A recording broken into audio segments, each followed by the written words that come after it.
안녕하세요. 은퇴를 앞두고 계신 60대 시니어 여러분, 노후 준비는 잘 되고 계신가요? 요즘 한국에서 노후를 보내려면 참 많은 돈이 필요합니다. 평균 수명이 늘어나고 물가는 계속 오르는데 정작 은퇴 후 들어오는 소득은 부족한 게 현실이죠. 특히 은퇴 자금으로 1억 원 정도를 갖고 계신 분들은 이 돈으로 평생 살 수 있을까 하는 걱정이 크실 텐데요. 사실 대한민국에서 1억 원으로 여생을 버티기란 어려운 일입니다. 하지만 시선을 해외로 돌려보면 이야기가 달라집니다.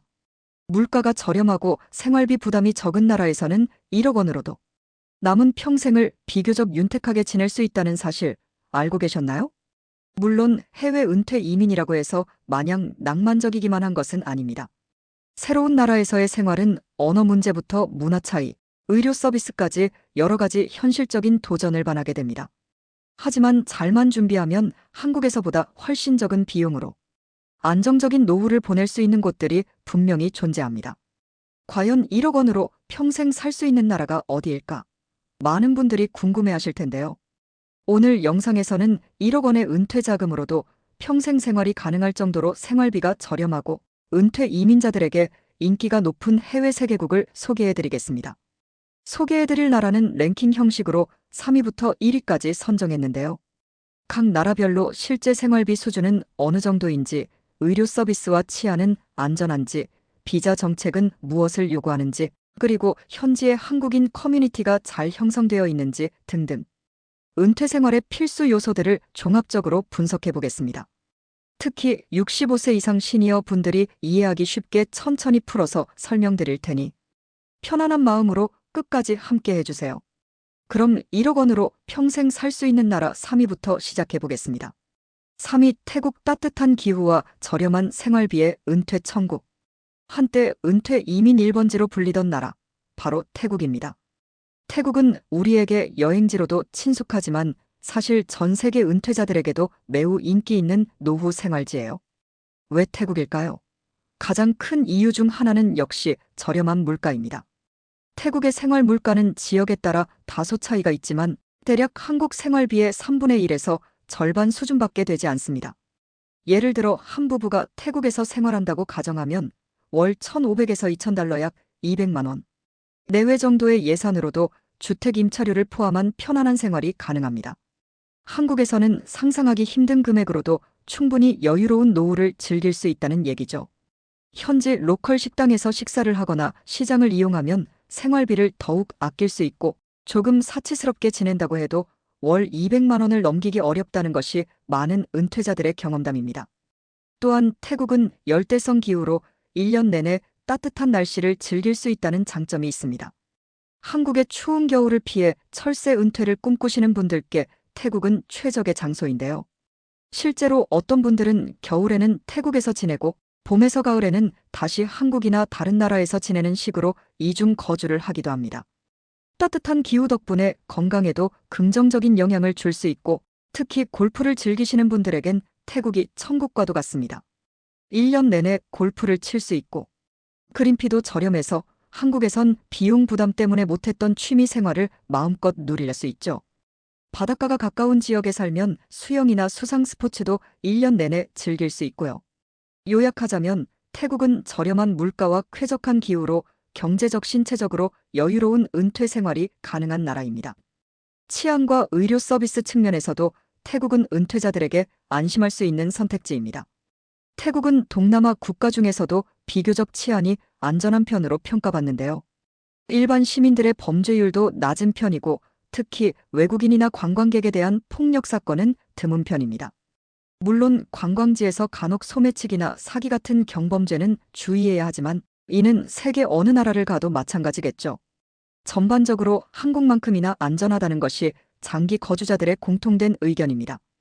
의료 서비스도 괜찮은 편입니다. 방콕 뱅카크 같은 대도시에는 국제적으로 인정받는 대형 병원들이 많고 진료 수준도 한국과 비슷하다고 해요. 진료비나 수술비 등 의료 비용은 한국보다 저렴한 편이라서 경제적 부담도 덜합니다.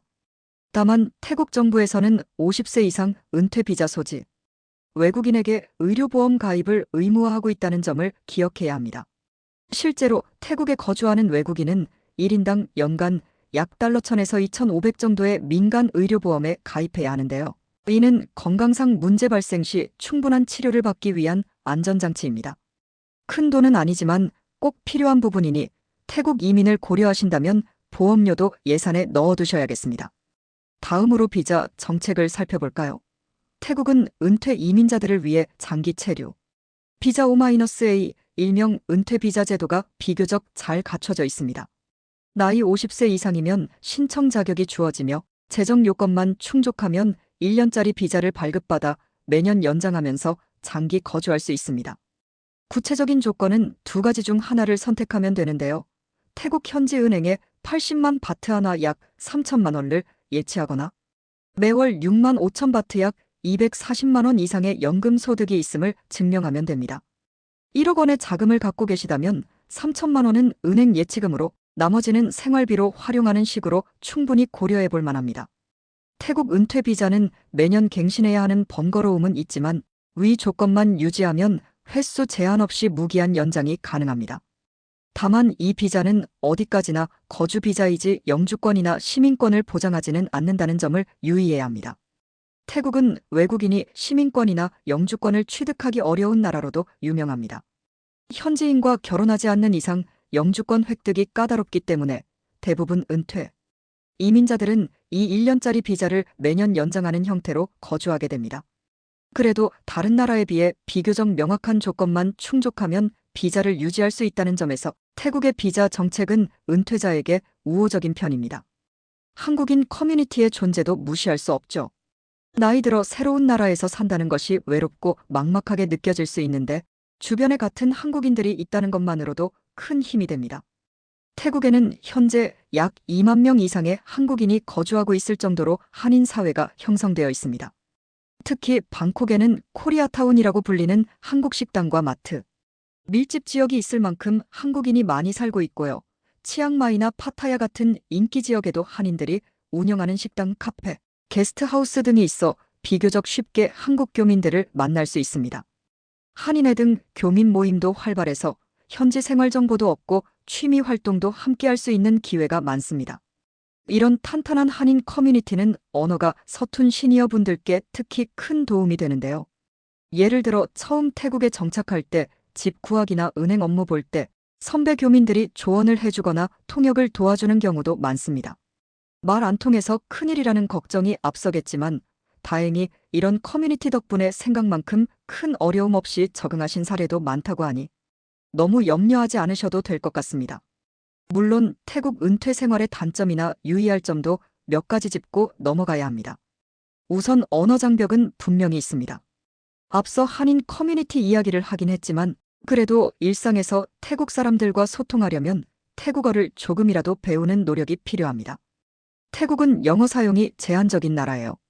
관광업 종사자나 일부 젊은 층은 영어를 이해하지만 일반 국민 대다수는 영어를 유창하게 쓰지 않습니다. 특히 동네 시장이나 관공서에서는 태국어 외에는 잘 통하지 않기 때문에 초기 정착 단계에서는 의사소통에 어려움이 있을 수 있습니다.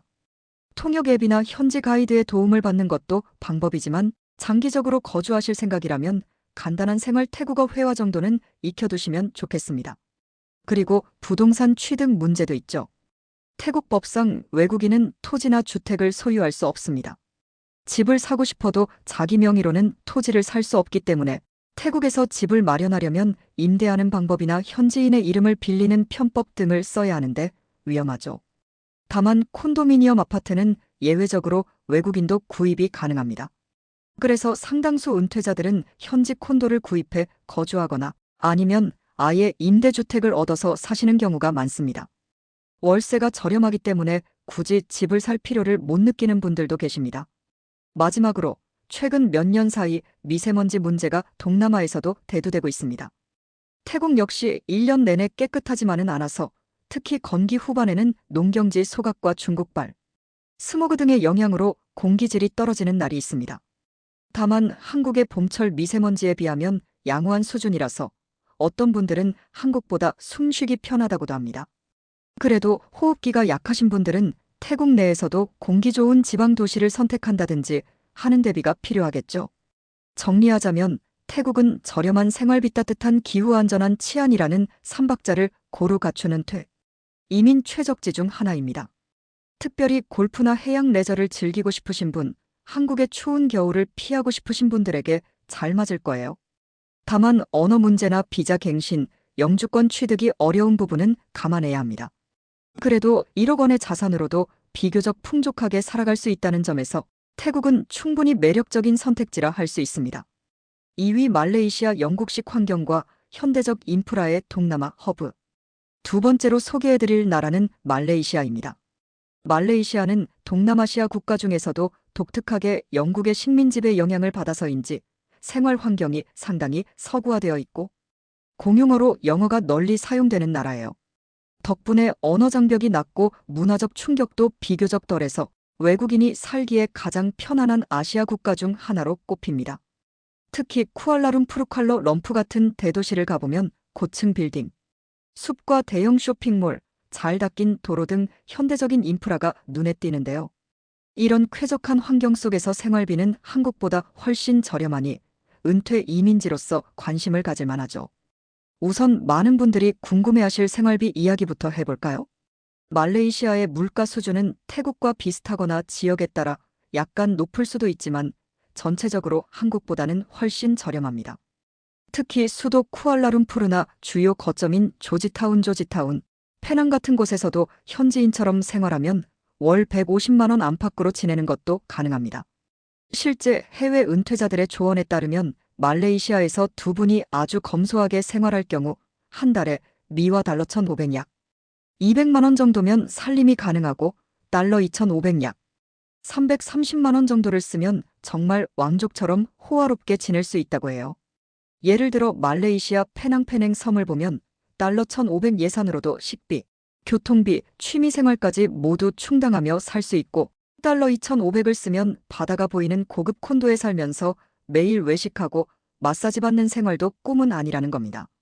국제생활정보지인 인터내셔널 리빙의 보고서에 따르면 말레이시아 페낭에서 월 달러 2,000 이하로도 충분히 풍족한 삶이 가능하고 달러 2,500이면 수영장과 헬스장이 딸린 최신식 고층 아파트 3에서 4베드룸에 거주하면서 각종 여가를 누릴 수 있다고 합니다. 이 정도면 한국 대비 가성비가 엄청나죠. 게다가 수도권이 아닌 지방 중소도시로 가면 물가는 더 내려가기 때문에 경제적으로 더욱 여유로운 생활을 기대할 수 있습니다. 요약하면 말레이시아는 비교적 적은 예산으로 1등 생활을 누릴 수 있는 곳이라고 할 수 있습니다. 치안과 생활 환경 측면에서 말레이시아는 상당히 안정적이고 쾌적한 국가입니다. 말레이시아는 다민족, 다문화 사회이지만 비교적 조화롭게 돌아가고 있고 정치적으로 큰 혼란 없이 안정된 편입니다.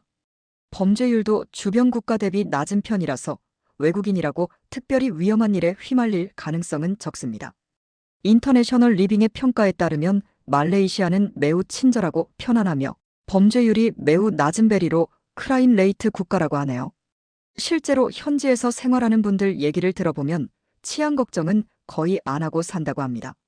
물론 도시마다 조금씩 차이는 있어서 쿠알라룸푸르 같은 대도시에서는 소매치기나 오토바이 날치기 같은 경미한 범죄에 대비해 주의하는 것이 좋습니다. 이는 어느 도시나 마찬가지이니 기본적인 주의만 기울이면 말레이시아 생활은 안전하다고 보셔도 됩니다. 한편 생활 환경은 청결하고 편리합니다. 영국식 행정 시스템 덕분에 관공서 업무도 비교적 체계적이고 도로와 대중교통도 잘 정비되어 있어요.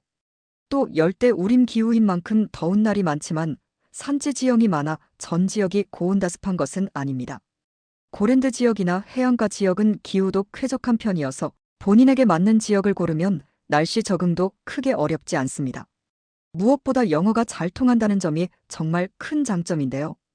관공서, 병원, 식당 등에서 영어 소통이 거의 다 가능하기 때문에 언어 스트레스가 적습니다. 한국에서 익숙한 한류 문화도 인기라 한국인에 대한 호감도도 높은 편입니다. 길거리에 한글 간판의 한국 식당도 꽤 보이고 한국 드라마나 K-팝을 좋아하는 현지인도 많아 문화적으로도 친근함을 느낄 수 있습니다. 의료 서비스도 은퇴 생활에서 빼놓을 수 없는 요소죠. 말레이시아는 사실 의료 수준이 아시아 최고 수준 중 하나로 평가됩니다. 정부 시스템상 공립병원과 사립병원이 공존하고 있는데 외국인이나 은퇴자들은 주로 시설 좋고 대기 없는 사립병원을 많이 이용합니다. 말레이시아의 의료 비용은 워낙 저렴해서 대부분의 외국인, 은퇴자들이 별도의 보험 없이도 부담할 만한 수준이라고 합니다. 가벼운 통원 치료나 검사 비용은 몇만 원대로 해결되는 경우가 많고 큰 수술도 한국보다 훨씬 저렴해서 오히려 의료보험 청구 없이 현금으로 지불하는 경우도 흔하다고 해요. 국제적인 의료 관광지로도 각광받는 나라답게 의사들의 실력이나 병원의 장비도 뛰어납니다. 상당수 의사들이 영국, 미국 등에서 교육을 받았고 영어에 능통해서 의료 서비스 이용 시 언어 소통도 문제 없습니다. 은퇴 후 건강 문제가 가장 걱정인데 말레이시아에서는 질 높고 친절한 의료 서비스를 긴 대기 없이 받을 수 있다는 점이 큰 안심이 되실 거예요. 예를 들어 현지 외국인들이 자주 가는 쿠알라룸푸르의 모 병원에서는 심장 전문의와 상담하는데도 예약 필요 없이 당일 접수로 가능하고 진료비가 $50 약 6만 5천 원 정도였다는 후기도 있습니다. 그만큼 의료 접근성이 좋다는 뜻입니다. 다만 만성질환 등으로 정기적인 치료나 약이 필요하신 분들은 오기 전에 본인 복용약이 현지 수급 가능 여부 등을 미리 확인하시는 게 좋겠습니다. 웬만한 약은 현지에서도 구할 수 있지만 한국에서 가져와야 안심되는 약들도 있으니까요. 다음은 비자 정책인데요. 솔직히 말레이시아의 비자 제도는 최근에 변화가 있어서 조금 복잡합니다. 원래 말레이시아는 MMEHMALAYSIA My Second Home이라는 유명한 은퇴 이민 비자 프로그램으로 인기를 끌었습니다. 한번 승인받으면 10년간 장기 체류가 가능한 비자라서 많은 한국 은퇴자분들도 MMEH를 통해 말레이시아에 정착하곤 했죠. 50세 이상 지원자의 경우 비교적 완화된 조건으로 신청할 수 있어서 한때 한국인 신청자 수도 많았습니다. 48L98-L100이. 하지만 2021년 코로나 시기 이후로 MMEH 조건이 대폭 강화되면서 상황이 조금 달라졌어요. 이전에는 말레이시아 은행에 15만 링깃 하나 약 4천만 원 정도의 예치금과 월 약 2천만 원 수준의 소득 증빙으로도 비자를 받을 수 있었는데 개정 후에는 예치금이 무려 100만 4억 원으로 증가하고 연소득 요건도 크게 올라가 버렸습니다. 너무 높은 재정 요건 때문에 한국인 지원자가 90% 이상 급감했다고 할 정도예요. 그러다 보니 말레이시아는 부자들만 가는 곳이 되어버렸다는 말까지 나오는데요. 그렇다고 완전히 길이 막힌 건 아닙니다. 말레이시아 정부도 조건을 완화하라는 요청을 받고 있어서 앞으로 정책이 다시 바뀔 가능성도 있고요. 현재도 사라왁 세러와크처럼 일부 주에서는 자체적인 은퇴, 이민 프로그램을 통해 완화된 조건으로 비자를 내주고 있습니다. 예를 들어 보르네오 섬의 사라왁 주 MMEH는 50세 이상 개인 기준으로 10만 링깃 약 3천만 원, 예치 또는 월 7천 링깃 약 210만 원의 연금 소득 증명만 있으면 신청이 가능합니다. 1억 원으로 이 정도 조건은 충분히 충족할 수 있겠죠. 사라왁주는 수도권과 좀 떨어져 있긴 하지만 자연환경이 좋고 한적해서 오히려 선호하는 분들도 있습니다. 그리고 일단 MMEH 비자를 취득하면 10년간 거주 보장에 이후 연장도 가능하니 상당히 매력적입니다. 요즘은 MMEH 외에도 말레이시아 취업 비자, 창업 투자 비자 등을 활용해서 장기 체류하시는 분들도 있는데 아무래도 나이가 있으신 은퇴자분들께는 이런 방법이 쉽지는 않겠죠. 최소한의 예산으로 오래 머물 수 있는지가 중요하니 말씀드린 MMEH 제도의 동향을 살피면서 전략을 짜시는 것을 권해드립니다.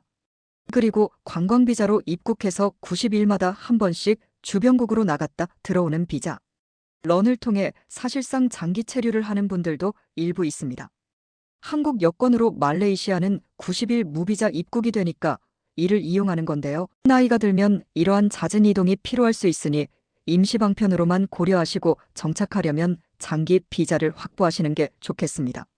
한국인 커뮤니티 측면에서 말레이시아에는 생각보다 많은 한국분들이 살고 계십니다.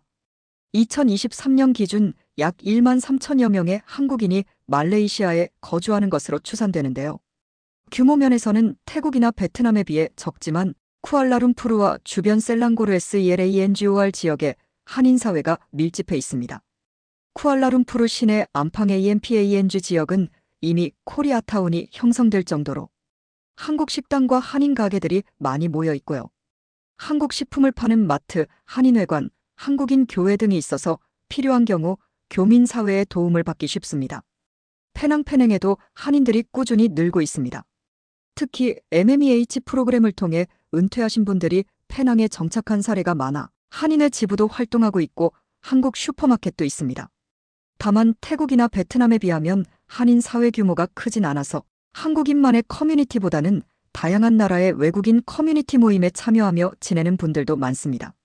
말레이시아는 전 세계에서 온 외국인들의 허브 같은 곳이라 영국인, 일본인, 호주인 등 국제적 모임이 활성화되어 있거든요. 그래도 외로울 때 한국분들 만나는 건 큰 위안이 되니 교민사회 네트워킹은 언제든 활용하시면 좋겠습니다. 말레이시아 은퇴 생활에 주의할 점이나 단점도 살펴보겠습니다. 먼저 기후 적응 문제가 있을 수 있는데요.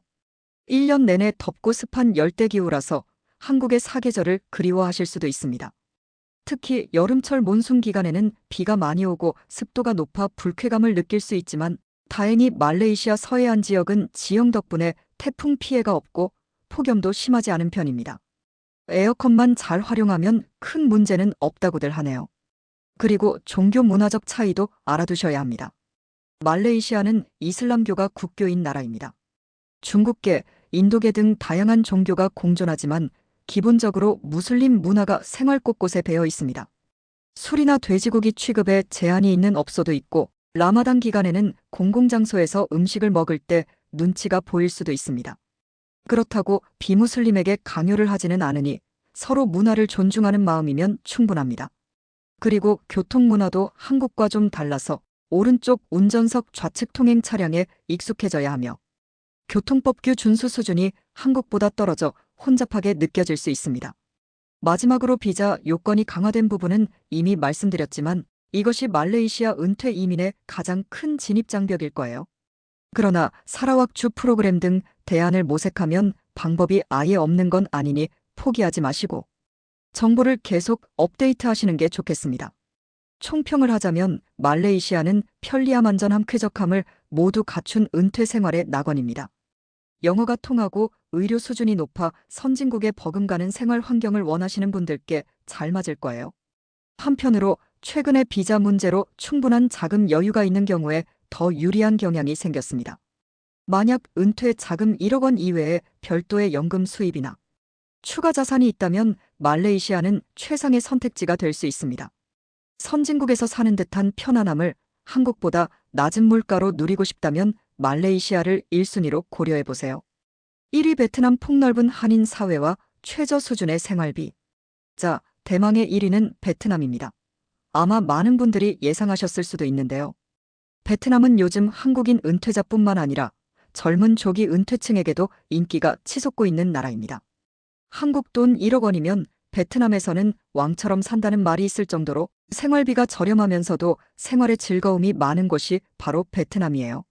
1990년대만 해도 베트남은 전쟁의 상흔이 남은 개발도상국 이미지였지만 지금은 경제 성장으로 도시가 발전하고 외국인에게 개방적인 분위기로 변했습니다. 무엇보다 한국과의 인연이 깊어서 가보시면 한국인이 정말 많다는 것을 체감하실 거예요. 그만큼 한인 커뮤니티도 크고 한국의 친숙한 환경이라 은퇴 생활지로 각광받고 있습니다. 우선 생활비부터 이야기해 보겠습니다. 베트남의 물가는 동남아에서도 최저 수준입니다. 사실상 필리핀, 인도네시아 등과 함께 세계적으로도 살기 저렴한 나라 TOP10에 늘 꼽히는데요.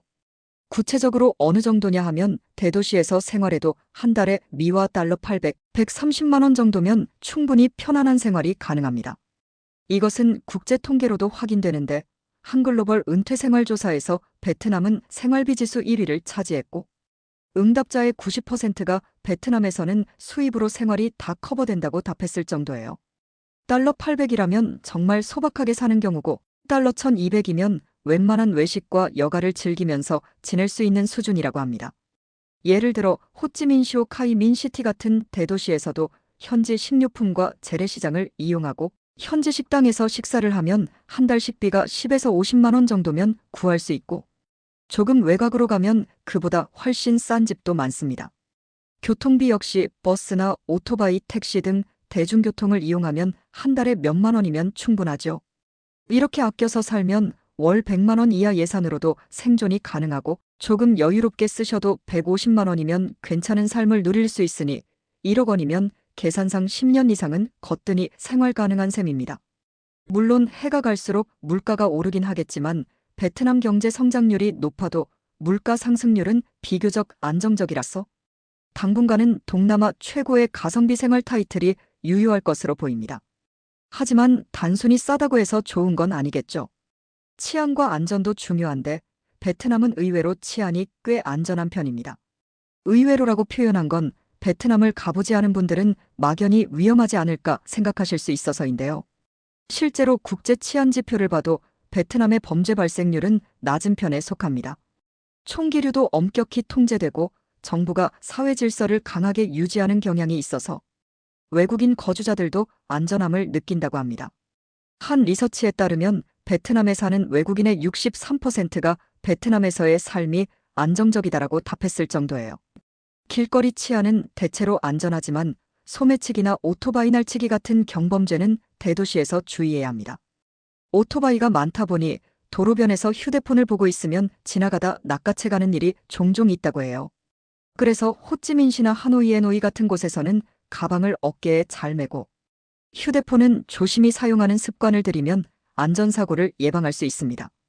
그래도 다른 나라 대비 강력 범죄가 드물고 총기 사건이 거의 없다는 점에서 베트남은 비교적 안심하고 지낼 수 있는 나라라고 할 수 있습니다. 또한 베트남 정부도 외국인 거주자에 대한 관리와 보호를 신경 쓰고 있어 거주 신고를 하면 지역공안에서 가끔 안부도 묻고 치안 이슈는 없는지 살펴주기도 합니다. 전반적으로 한국에서 느끼는 정도의 안전함은 있다고들 하니 치안 때문에 베트남을 꺼리실 필요는 없어 보입니다.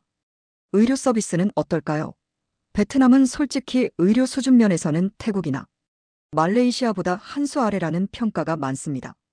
공립의료체계는 의사 1인당 환자 수가 많고 시설이 낙후된 곳도 있어서 현지인들도 대기 시간이 길고 불편을 겪곤 합니다. 하지만 외국인과 부유층을 대상으로 한 사립병원이 대도시를 중심으로 많이 생겨나고 있어서 그런 병원을 이용하면 양질의 의료 서비스를 받을 수 있습니다. 예컨대 호찌민시의 FV병원이나 빈맥VINMEC 국제병원 등이 유명한데 이곳들은 의사들이 해외에서 연수받은 분들도 많고 의료 장비도 현대적이라 한국의 병원과 비슷한 수준의 진료를 제공합니다. 비용은 한국의 병원보다는 저렴한 편이라 가벼운 진료나 치과 치료 등은 자기 부담으로 해도 큰 부담이 없습니다. 다만 심각한 질환이나 복잡한 수술이 필요한 경우 베트남 현지에서의 치료에 한계가 있을 수 있습니다. 그래서 장기 거주 외국인 중에는 필요시 태국이나 싱가포르의 병원으로 이동해 치료를 받는 분들도 있습니다. 예를 들어 베트남에서 심장 수술을 받기보다는 방콕의 대형 병원으로 가는 식이죠. 이런 경우를 대비해서 국제건강보험에 가입해두는 것을 권장합니다. 보험에 가입해 놓으면 응급 상황에 항공 이송이나 해외 치료비 지원을 받을 수 있으니까요.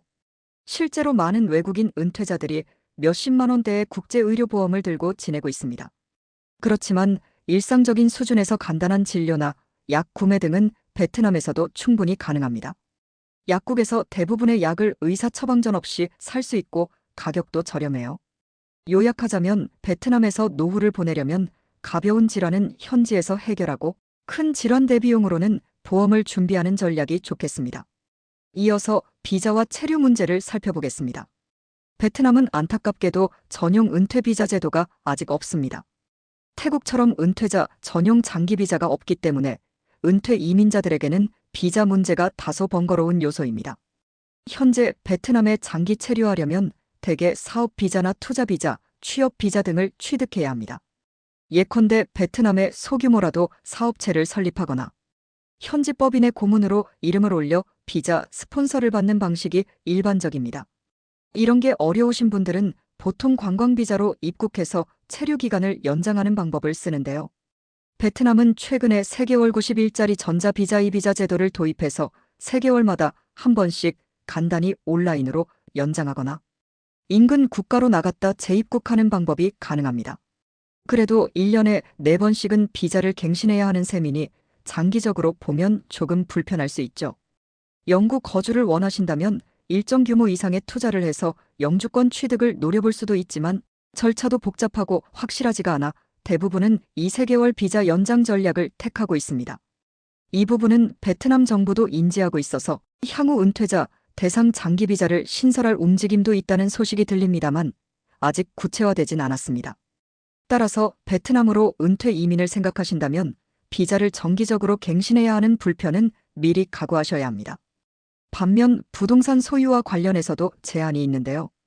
베트남은 외국인이 토지를 소유할 수 없고 아파트 등 부동산도 50년 사용권만 인정됩니다.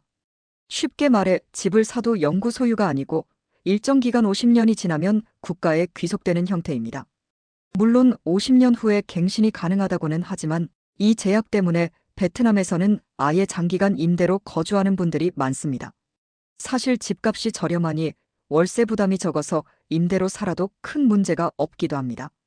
다만 내 집 마련에 대한 로망이 있으신 분들께는 베트남의 이런 규제가 답답하게 느껴질 수 있습니다.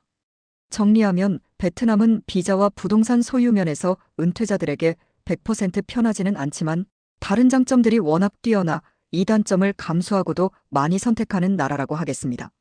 이젠 베트남 한인 커뮤니티에 대해 이야기해 볼 텐데요. 아마 이것이 베트남이 1위로 꼽힌 큰 이유 중 하나일 거예요.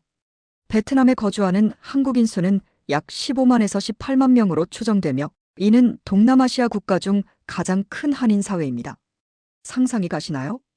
호찌민시에는 한국인이 워낙 많다 보니 어떤 지역은 길거리 간판의 절반이 한국어일 정도고 한국 식당, 미용실, 심지어 한국분이 운영하는 병원과 치과까지 있습니다. 하노이 역시 대규모 한인타운이 형성되어 있고 다낭다 냉이나 해안도시 나트랑엔 HA 트랭 등에도 최근 한국인들이 몰려들어 커뮤니티가 커지고 있어요. 이렇게 탄탄한 한인 사회가 있다는 건 처음 정착하는 은퇴자 분들께 엄청난 안전망이 됩니다.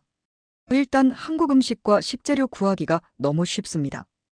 호찌민시에는 한국 식품마트 체인이 여러 곳 있고 K-마트에서 신라면, 고추장, 김치부터 웬만한 건 다 살 수 있어요. 한식당도 수백 곳이라 입맛에 맞는 식당 단골 하나쯤은 금방 생깁니다. 또한 교민 대상 서비스들도 잘 되어 있어서 부동산 중개인, 보험 설계사, 심지어 운전기사까지 한국어 가능한 분들이 계십니다. 모임도 다양해서 한인회뿐만 아니라 취미별 동호회 골프 모임, 등산 모임 등 한국어 예배를 드리는 교회, 사찰 모임 등등 본인 관심사에 맞는 커뮤니티에 참여할 수 있죠. 이렇게 사람들과 어울릴 기회가 많으니 초기 정착 스트레스도 훨씬 적고 외로움도 덜합니다. 연세 드신 분들이 언어와 문화 적응에 대한 걱정이 크신데 베트남에서는 그야말로 한국인의 연장선 같은 생활을 하실 수 있어요. 거기에 현지 베트남 분들도 한국인에게 친숙하고 호의적인 편입니다. K-드라마와 K-팝 영향으로 한국 문화에 호감이 높아 길거리에서 한국인임을 알게 되면 한국어로 인사해주는 청년들도 있을 정도예요. 이런 우호적인 환경은 은퇴 생활을 더욱 즐겁게 만들어주는 요소랍니다. 마지막으로 베트남 은퇴 생활의 단점 및 고려사항도 짚어보겠습니다. 앞서 언급한 비자 문제와 의료 수준 이슈가 가장 크고요. 추가로 언어 장벽도 생각해볼 부분입니다. 말레이시아처럼 영어가 공용어인 나라는 아니기 때문에 베트남에서도 현지 언어 문제가 있습니다. 다만 태국보다는 영어 통용률이 나은 편이에요. 젊은 세대나 관광업 종사자들은 영어를 꽤 이해하고 한인 사회가 큰 곳에서는 한국어를 조금 아는 베트남 분들도 만날 수 있습니다. 하지만 공공기관이나 로컬 시장에서는 베트남어가 필수적이니 기본 인사말이나 숫자, 시장 언어 정도는 배워두시면 생활이 한결 수월합니다. 또한 교통 환경이 혼잡하고 운전 문화가 험하게 느껴질 수 있습니다. 베트남은 오토바이 천국이라 불릴 만큼 도로에 바이크가 가득한데 처음 보면 무섭다는 분도 많아요. 적응되면 큰 문제 없지만 웬만하면 직접 운전은 피하고 운전기사를 쓰거나 택시를 이용하시는 게 안전합니다. 그리고 문화 차이로 관공서나 행정 처리가 느리고 답답하게 느껴질 때도 있습니다. 베트남 타임이라고 할 만큼 약속 시간이 느슨하고 일 처리가 느린 경우가 있는데 성급함을 버리고 여유롭게 기다리는 마음가짐이 필요합니다. 그래도 한국 분들은 베트남 사람들의 순하고 정 많은 성격에 금방 익숙해져서 친근함을 느끼곤 합니다. 마지막으로 너무 한국인 사회에만 의존하면 정작 현지 문화 체험을 못할 수 있다는 의견도 있습니다.